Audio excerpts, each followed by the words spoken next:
for those who haven't paid attention over the past couple of weeks, the UK government demanded access to encrypted data stored on cloud servers. Yeah, it's a backdoor, folks. Let's be clear. The request was made by the Home Office under the Investigatory Power Act, IPA, which forces companies to provide information to law enforcement agencies. It's insane. I have nothing else to say. I mean, it's absolutely insane. It's ludicrous. You are literally taking and putting an avenue for anybody who even wants to remotely be a black hat to get into private information, and you are publicly stating as broadly and largely as humanly possible that you are making the world, much less the iPhone infrastructure, less secure. It's insane. Honestly, this is what's keeping me up at night for a multitude of reasons. George Orwell was right. We've seen these movies. Grew up watching Terminator and Terminator 2. Skynet is aware. Seeing all the things evolve just in the artificial intelligence space. How organizations are adopting new technologies just completely recklessly. While I appreciate the benefits of reducing bureaucracy, if you look at history, I'm a history geek myself. Whether you look at the Byzantines or the Ottomans or the Chinese Empire, they all had strong bureaucracies, and that in a way ensured stability and continuity. Bureaucracy also serves as a sort of checks and balances. So I think this is also an aspect that hasn't really been widely discussed in conversations around DOGE. So while efficiency is crucial, how do we ensure that reducing bureaucracy doesn't come at the expense of oversight and security? I want a system where I can search on people who are buying things that could be made into a bomb. And I want to know all those people right now. And then we can really do some proactive security.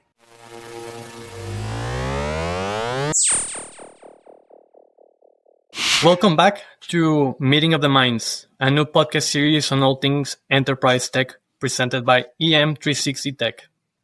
We're back with Christopher Steffen, Richard Stiennon, and Brad LaPorte for part 2 of our deep dive into the state of cybersecurity in 2025. In our first episode, Christopher, Richard, and Brad, with Evgeniy Kharam, laid the groundwork, covering a massive and constantly changing space of modern cybersecurity. They talked a lot about many different things, and now we're going to push it beyond the surface, dig deeper, and explore the more speculative, even disruptive aspects of what's to come. Consider this a free-flowing think tank, where we'll tackle everything from the granular challenges of AI security to the potential seismic shifts of quantum computing. I am your moderator, Alejandro Leal. I'm a senior analyst specializing in cybersecurity, digital identity, and AI at KuppingerCole. So without further ado, let's jump in. I'd like to first start the question on DOGE, the Department of Government Efficiency. As we know, we've been seeing lots of news about DOGE on LinkedIn, on the media, on TV, anywhere you look. So DOGE, what impact do you see it having on federal cybersecurity policy and in the agencies that DOGE is affecting? Maybe we can start first with Chris. I literally just got back from a conference, and you hear it in the media all the time, in fact, almost constantly, about the unbelievable chaos that's going on. And I'll be the first to tell you that the shotgun approach that the Trump administration has taken was not probably the best way to approach cost cutting. You would never go into any business and basically say, well, we're going to fire and spray everybody that's, in this room at one given time. No matter how you look at it, a good quarter of those are the workers. A good quarter of those are the tribal knowledge holders, whatever have you. And so that idea is slightly crazy. And so they're recovering from that. They're trying to figure out, who they really needed to keep, who they don't need to keep. From a cybersecurity perspective, I had a conversation at a tech conference I was at this week with a government worker in the tech industry. And you'd be really interested to know, contrary to what the mass media might be talking about, he was really excited. He had several people in his chain that were, for all intents and purposes, ghost people, right? They were the blockers. They were people that made a career with this idea that they were going to continue to try to evaluate the specs and draw out a project as long as possible, mainly to get past a probationary period and then trying to implement a lot of the work.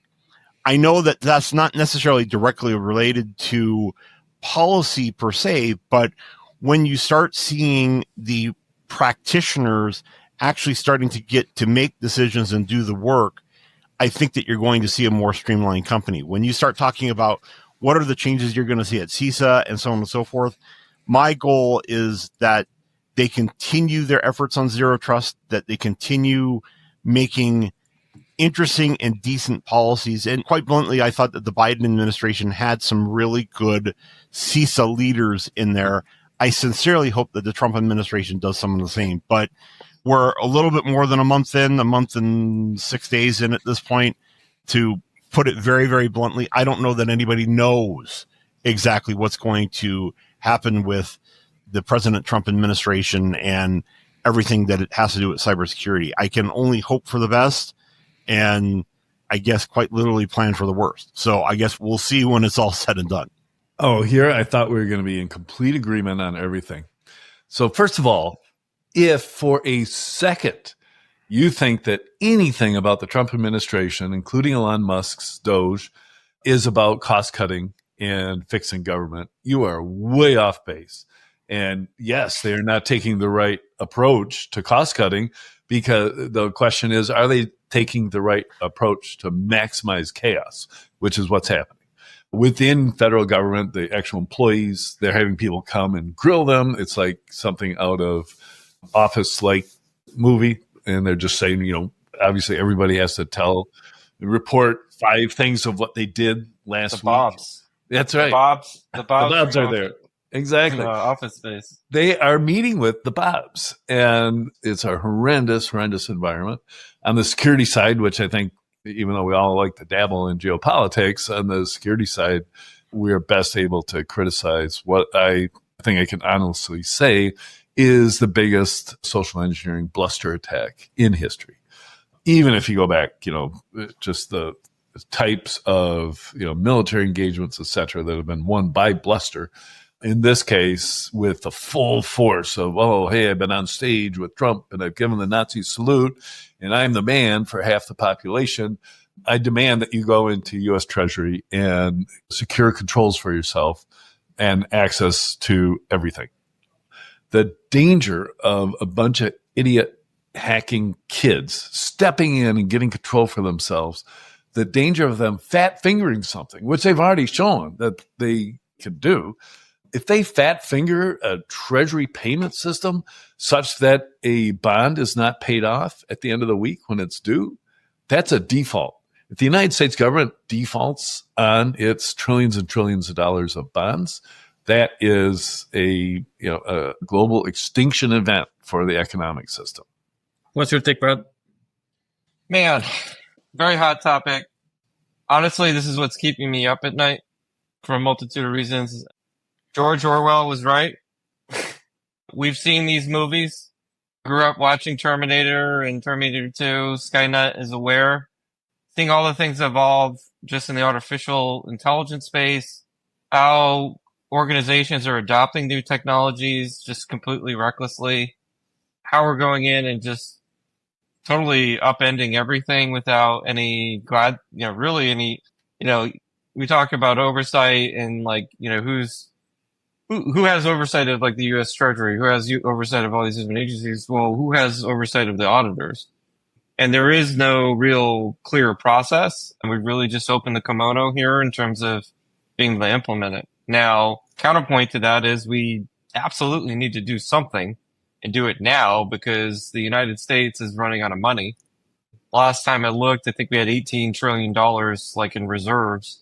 So we basically could run out of money in the next 3 to 5 years if things were to continue. We absolutely need to do something. I don't know if going to a fully monitored state, where we're tracking keystrokes for all of our government employees, and the pendulum went from doing absolutely nothing to ruling with an iron fist. And there has to be a balance and some kind of real immediate correction that needs to happen because this has a cascading effect. The U.S. government has done most of the hiring over the past since 2022 because of all of the basically correction, especially within the tech community, cybersecurity community, etc. So as we go in and we look at it from a labor market perspective, our unemployment in the United States is going to go through the roof because of all these cost cuttings, and there's really no jobs for that. I mean, if you look at a lot of the acquisitions that have happened recently, SecureWorks was acquired by Sophos. They basically let most, if not all, almost, a large portion of the company go, and that was after like multiple elements. A couple months ago, we had Cisco go through and do their cuts. We're seeing more and more cuts continue to happen. From macroeconomics perspective, there's just no place for them to go because with AI, there's no, organizations aren't backfilling. They're not filling in those positions. So we're in a really rough place where we're constantly looking over our shoulders. People are afraid to leave their job right now. I would say arguably over half of people. There's been tons of data that's come out really since COVID, but really since 2022 that a lot of people want to leave their jobs right now. They're not happy. They're not happy financially and everything else. So I think that something needs to happen. I don't know if the 1984 approach is the way to go, where we have that surveillance state where we're tracking everything, going through and just gutting it. This is basically the Twitter turned X playbook that Elon's implementing, where he's gutting over 80% and then rebuilding. So, that's at least my initial thoughts. I could probably talk about this for a whole hour just by itself. Yeah, it causes pain when you willy-nilly just cut. And it has to be, if it's a survival of your company, organization, agency, then you have to take cuts very, very seriously and can't use, social security numbers ending with an even number as your method of cutting 50% of your employees. So we're tough times. We don't have any competent leadership. We're specifically importing people for their incompetence, which is just another leaf in the create chaos playbook. My personal experience, I've lived in 5 countries, so I've encountered my fair share of bureaucracy and endless paperwork. But during my graduate studies in Estonia, I did a master's degree on digital transformation. So I saw firsthand how public services can be delivered digitally and how can that benefit citizens. So that was very incredible, in my opinion. Also, when I moved to Germany right after that, where the situation is completely different, it was a drastic comparison, let's say. So while I appreciate the benefits of reducing bureaucracy, if you look at history, I'm a history geek myself. Whether you look at the Byzantines or the Ottomans or the Chinese Empire, they all had strong bureaucracies. And that, in a way, ensured stability and continuity. Bureaucracy also serves as a sort of checks and balances. So I think this is also an aspect that hasn't really been widely discussed in conversations around DOGE. So while efficiency is crucial, how do we ensure that reducing bureaucracy doesn't come at the expense of oversight and security? That's a great point, that bureaucracies do inject a little stability. They also open the door for corruption. So grease the skids with money and lead to more powerful individuals within the government. So it's two-edged sword.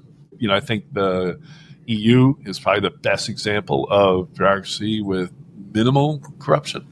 But you go practically anywhere else, and bureaucracy is just hand in glove with corruption.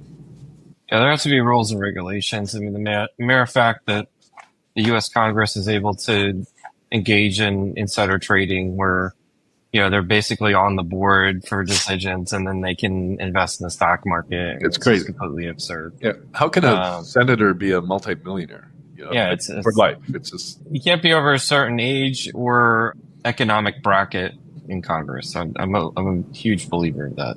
Yeah. You don't have to be below the poverty line, but I mean, it's very evident that, your salary is, $200,000 a year and then your net worth is $200 million. There's major change right there. That needs to happen. Let's get back to talking about CISA, whose newest members are part of the DOGE team, one of whom is a supposedly reformed hacker who worked for the COM, who are the same guys that we can associate with the Snowflake hacks, though he evidently wasn't part of it.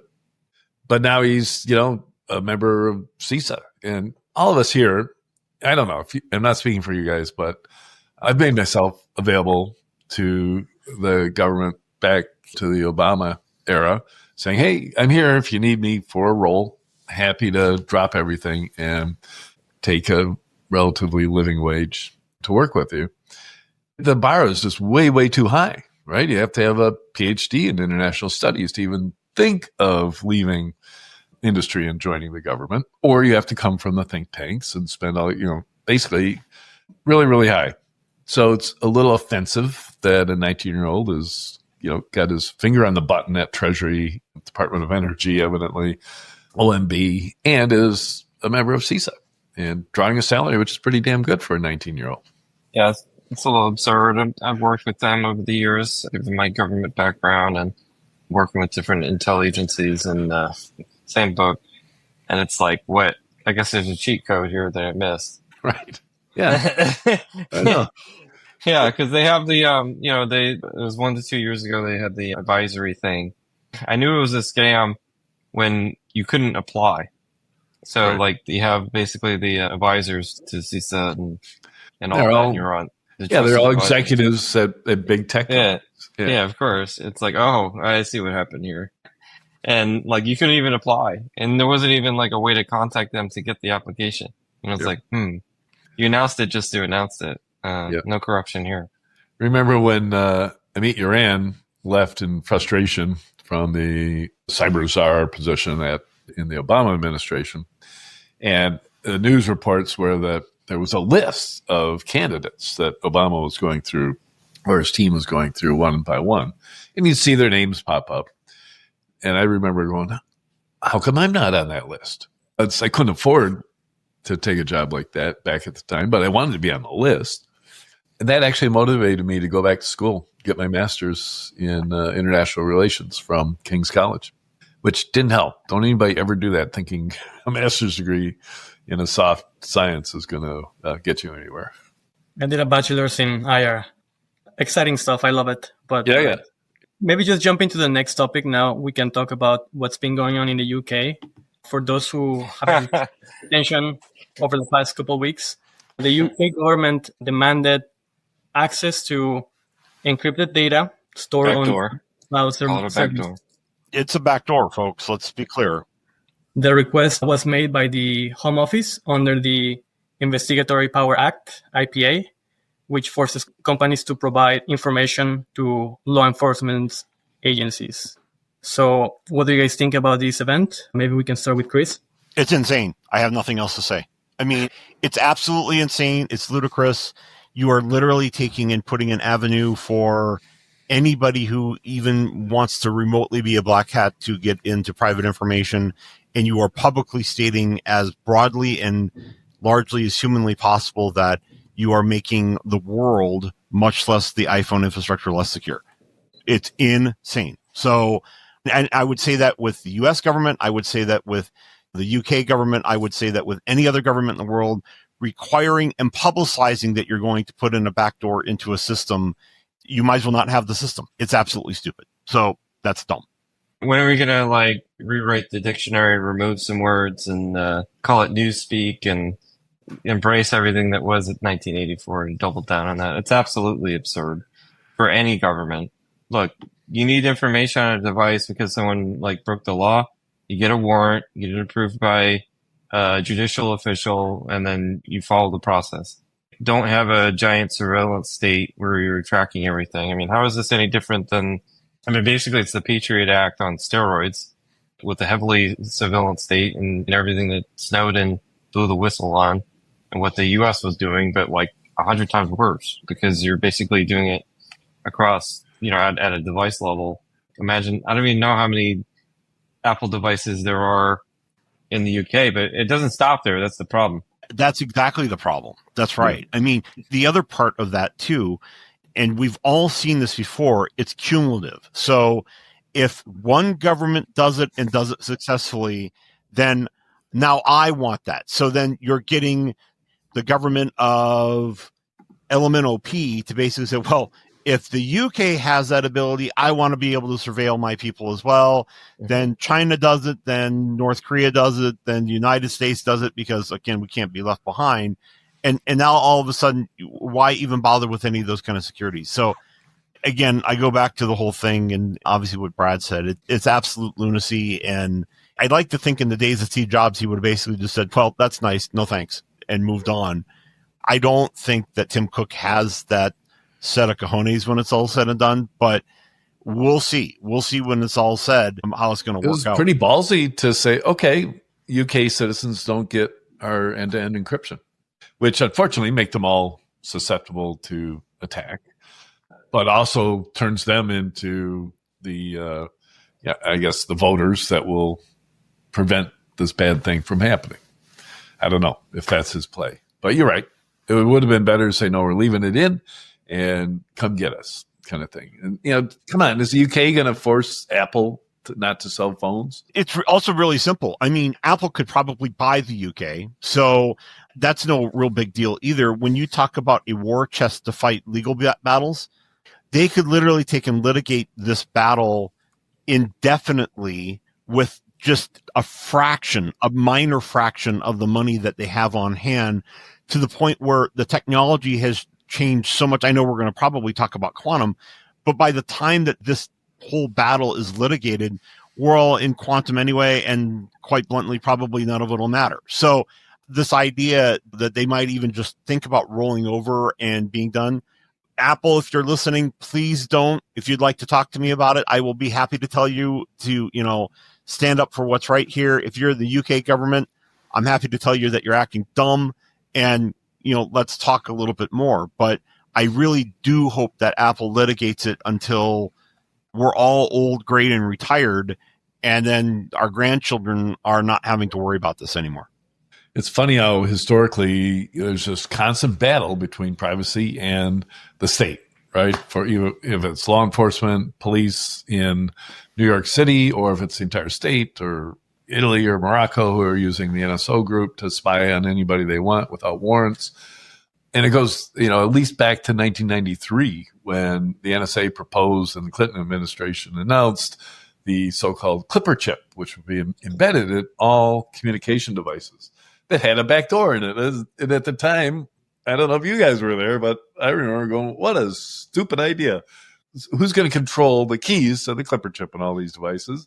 And someday in the distant future, there'll be a 19-year-old twat who ends up in charge of it, and he'll just grab it and hack into anybody. And keeping the politics out of it for a moment, I mean, I'm not trying to take and say that the government is good or bad or stupid. In this case, I think they are acting stupid, but there is a process already established to be able to deal with this. And that is exactly what Brad outlined. Go get a court order. Okay. You need to know about what's going on in, John Smith's phone. Go and say, we are indicting John Smith. We need a court order to try to understand what is in his environment. That's hard work. I want a system where I can search on people who are buying things that could be made into a bomb. And I want to know all those people right now. And then we can really do some proactive security. Then you start digging into their shopping habits and their political views, and a slippery slope. And the problem is this opens up giant attack surface. You just open the floodgates. Yeah. And look at the trouble that we got into with lawful intercept. So we force all of the hardware manufacturers to have lawful intercept in their telephone switches. And then lo and behold, the Russians in Athens in 2004, and now the Chinese in practically every single telecom provider in the U.S. hack the switches. It's like we gave that to them. That would happen with any backdoor, and that becomes the best target for the attack. Of course. Absolutely. Yep. And look at all the NSA tools that got stolen back in 2016. Yeah. Blue Origin. That ended up on the dark web. Yep. Yeah, I was going to ask, how about from a business perspective? Let's say that Apple concedes. What does that mean for organizations? I'll start very simply by saying that if you are a business, you need to be taking and using secure methods of communication. Even with your Apple, you can still take and use two-way encrypted applications on your device that are outside of the Apple ecosphere. It's not the best solution. It doesn't solve all your other problems. Android's great. There's some other solutions out there that'll get there. But call me, paranoid, but even before any of this, I don't trust Apple to really secure my environment anyway. So be smart about how you are transmitting, receiving, storing information and data, encrypt it to the level that you are at least comfortable with. Understand that sensitive data on cellular networks, on mobile devices probably isn't your best plan anyway, and plan accordingly. And maybe try to keep Apple and Android out of the loop entirely when you're taking and talking about sensitive data. If you're taking and putting, an email about where we're going to lunch, I don't really care. If you're talking about your intellectual property that will run your business for the next million years, well, that's a little bit different. Maybe not stick that on your iPhone and your iMessage app when it's all said and done. That may not be your best plan. Take some steps like, no WhatsApp allowed in the organization ever, because that's just handing it over to Facebook. Nobody wants to do that.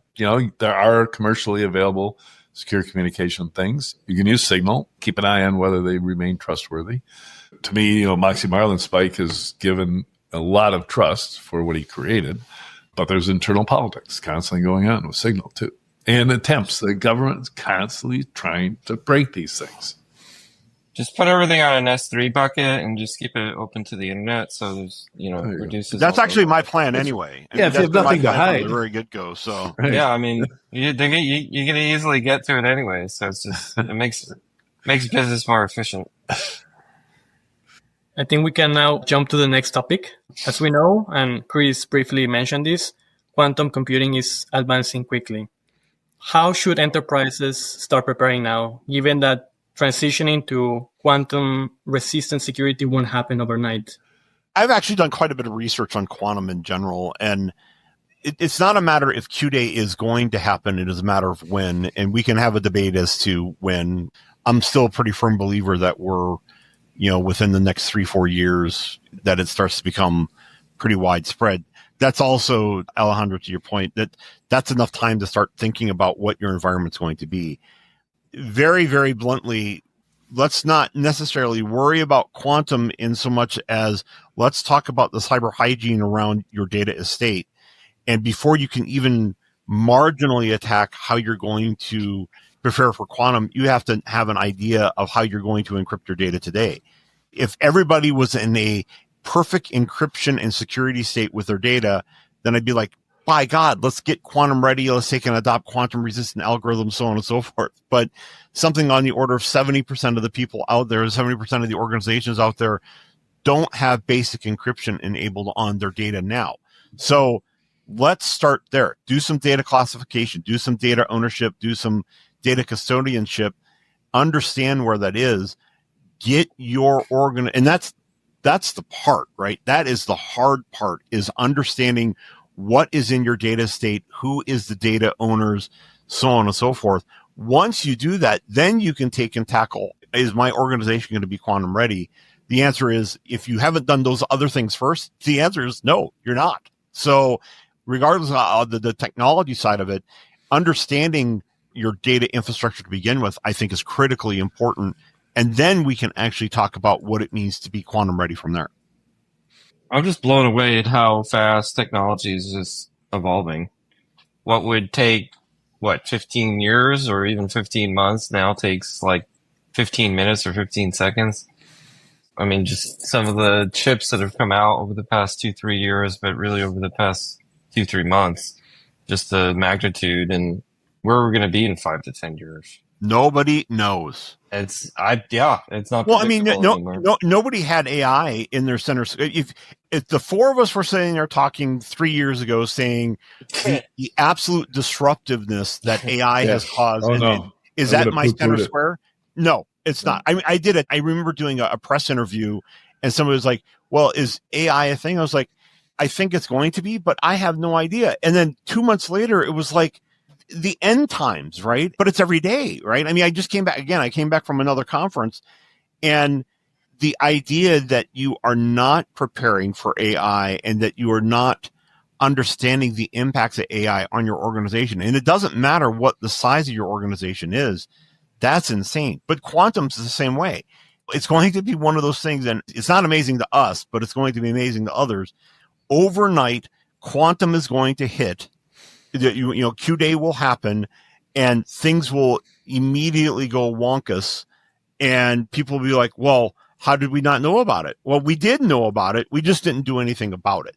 That's exactly the point. But Brad, you're right on. I mean, the velocity of technical innovation, right? Either AI, because of AI, but because of, just the technology that we have or whatever have you.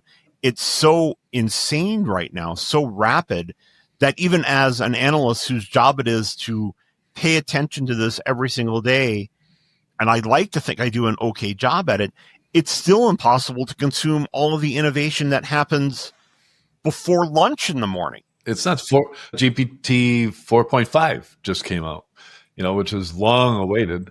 I think back to the first, technological revolution that I experienced. And that was the introduction of the digital watch. And so that would have been, I don't know, it's right about the time the James Bond movie Thunderball came out, because that's where first time I ever saw one was James Bond was wearing a LED watch. It's so cool. And that led to Alvin Toffler and his wife writing Future Shock. And there was such an impact. People were just like, thinking, I was thinking about that. Alvin Toffler. Yeah. I was in high school and we had to read it. And I was like, this is stupid. We're young kids. We love change. We want to see the world progress. I got hooked on it. And then, of course, the internet was the next phase. And then I totally was a crypto critic or doubter. And I think I've been proven completely right. You could remove all crypto, FTT, smart contracts, the digital currency from the world, and we wouldn't even notice, right? Because it's not used for anything. But I'm also a quantum doubter. And I will be the most surprised of us here if there is a Q-Day. I view quantum as the same as fusion research. It'll be something that goes on for decades and decades, and billions will be spent on it. And in the meantime, other things will come along that are much, much better and, much more doable, I guess. And I agree with that to a degree, except that, even with, I'd love to think that we're going to have cold fusion someday too, just to be clear. I think that would be spectacular. But with quantum, even incremental improvements. So with cold fusion, unfortunately, it's almost all or nothing, right? You either have it or you don't have it. And therefore it either works or it doesn't work. We either have unlimited energy or we don't. With quantum, I'm talking magnetic containment fusion. I get that too, right? Okay, but with quantum, my thought is that you're going to continue seeing incremental improvements of that technology and the application of those incremental improvements, just like we implement any improvements that we get to other technologies. So look in the realm specifically of encryption, right? If you can take and figure out a way to take the incremental improvements that IBM has had just recently in some of their chip design and what they're doing there, and apply that to encrypt, decrypt, that has the potential of being interesting. And if you believe that those improvements will continue to be incremental as they go on, well, now all of a sudden you're going to get there. And so do I think that we're going to have a full quantumized universe anytime soon? I don't. I mean, I'd like to think that we're going to hit and when I say Q-Day, I really believe that Q-Day is not a bit state. It's not a 1 or a 0. It is that day where quantum finally hits to the point where it becomes so mainstream that we can't ignore its use anymore. That's really where I'm feeling that Q-Day is going to end up. Very meta of you, not to say it's a 1-0. My counterpoint is that maybe not a Q-Day, but a Q-month. Here's my underlying concern. We've taken the safety off the gun. That's very evident with ChatGPT and AI and all the adoptions that have occurred. And my concern is we have this quantum race with our different adversaries that we have across the world where, the whole DeepSeek thing, that was a wake-up call. Not because of the technology, just what the response was. So let's just say China or whoever decides to come out and say, hey, we broke AES, which there's already a teaser about that this year or recently. And then what is the immediate response there? What if that actually ends up coming true, where someone does crack the nut of quantum, they're able to go back and decrypt, things that have been locked away for decades. And they find out that, hey, there was a shooter on the grassy knoll, and you find out things that like, oh, we did these bad things decades ago or years ago or months ago or now. And that ends up, becoming a geopolitical issue. And then not only that, a cascading issue across that. So I don't think it's I don't know if it's the Skynet aware from a technical perspective. I think it's going to turn into that kind of thermonuclear war from that movie War Games, that escalation element of well, we have the super duper quantum. Oh no, we have the super duper quantum. And then you take the guardrails off. There's little question, and there's plenty of evidence showing that a lot of other countries, China, North Korea, you name it, has really downloaded practically everything and anything that they can get their hands on, encrypted or not. And they've made massive strides, technologically speaking, off of those downloads. But they're waiting for the day to be able to break that encryption.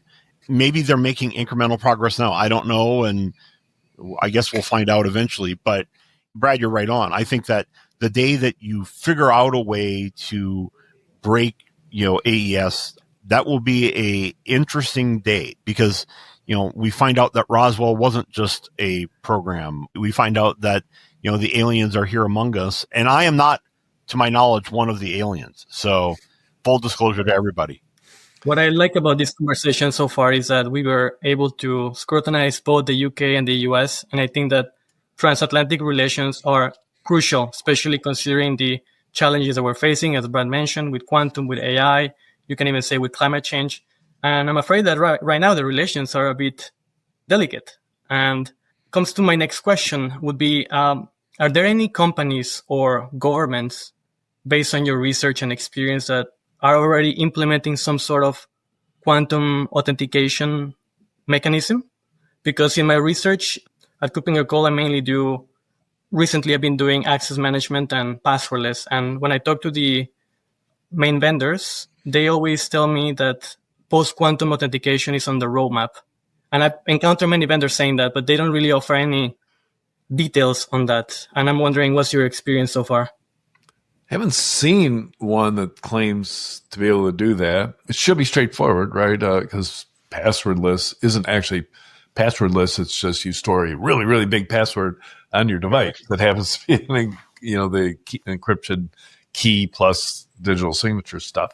So yeah, they should be able to use a post-quantum algorithm to generate all that, and they'd be all set.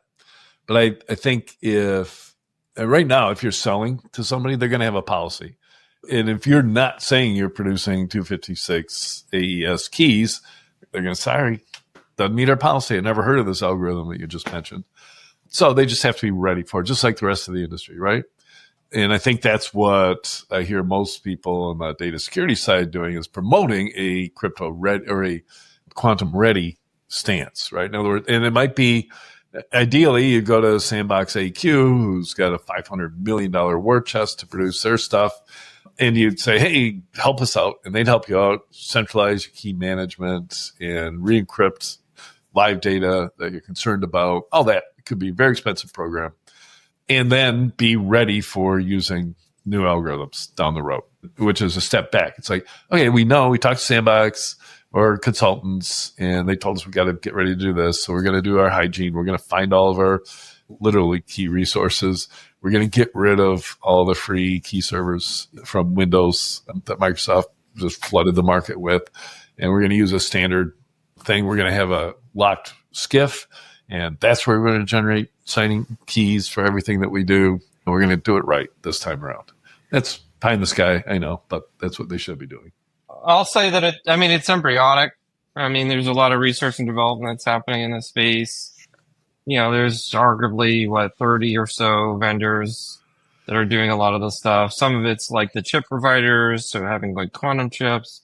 And I kind of apply this space to be like the term like military grade. That's not like a thing. So despite what people think, military grade's not a thing. Sure, you have like EAL levels of like security, and that gets often confused with military grade. but it's like quantum resistant. Well, what does that mean exactly? Especially when like quantum computing hasn't even like really been fully birthed yet. And there's a lot of research and development, a lot of like interesting things, but a lot of it's like clever marketing to try and push things forward. There seems to be a lot of movement in the space in the financial services industry. And for all the reasons, you follow the money, right? And they're concerned that the hypothetical Q day happens and all of a sudden everybody has access to all the bank accounts in the world. Legitimately so. I want to make certain that your money is safe, so on and so forth. Again, to Brad's point, follow where the money goes and understand where the technologies that are being worked on, not only from being whatever quantum ready actually means, but the chip design, who's implementing it, why are they implementing it, so on and so forth. Those are interesting conversations to me. You can take and spend an entire day just taking and following, what's major breakthrough that people have had in a particular area. And we're going to continue seeing some of those. I like the fact that we're starting to generate buzz around it. Again, not so much because I'm particularly scared about quantum. I like people having the impetus to be quantum ready, and being quantum ready means that you're going to end up being more secure regardless of whatever happens with quantum. Right. So I'm excited about that part and that part alone. What the impacts of quantum are going to be, I honestly don't know yet. I'm literally in the process of doing research on quantum right now. And maybe when we hop back on here at some point, we can talk more about it. But it is interesting to me. I look forward to finding out what some of those results are going to be and with some of those vendors. So I compare the quantum development to the invention of the transistor. So that was 47. The time from invention of the transistor to the first commercial transistor radio being available in 54 is 7 years. Okay. So of course we've had qubits for much, much longer than 7 years, but today's qubits, if you look back, the first resistor in 47 was this big, right? Fits inside a big glass bottle, right?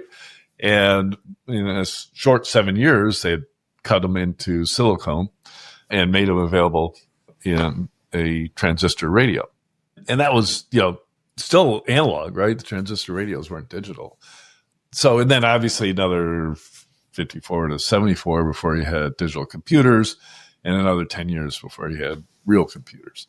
So you look at the state of quantum today, they is a single qubit, or now we're up to 4 qubit devices. They look like chandeliers hanging from the ceiling, and they're in a very, very cold chamber, colder than any spot in the entire universe.